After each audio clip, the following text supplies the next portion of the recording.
So I'm Zoe and this is my Ashford Kitchen.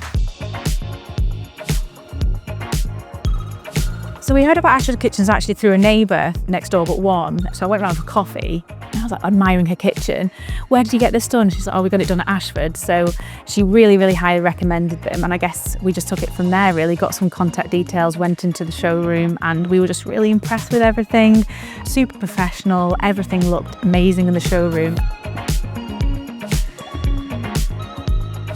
The experience working with Ashford was so good. So I've got a little one and have got hardly any time. So everything was super smooth.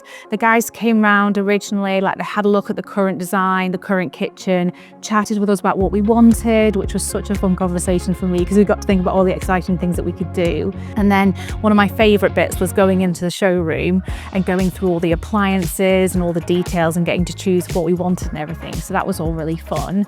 Ashford were really good at keeping us updated on all of our dates. They sent us this big project pack which had everything in it which you could possibly want.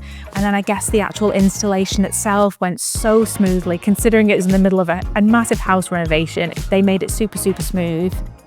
I can officially say it is my favourite room in the house, and as we've had most of the rest of the house done. So yeah, well done Ashford on that. I do a lot of my work in here, I do my cooking in here, my baby's playing on the floor in here. Whenever friends and family are around, we always come into here. Like it really is kind of the magnet, the centre of the house now. So it meant so much to be able to get the right design and the right finish and to get something that works. And I'm happy to say that it does.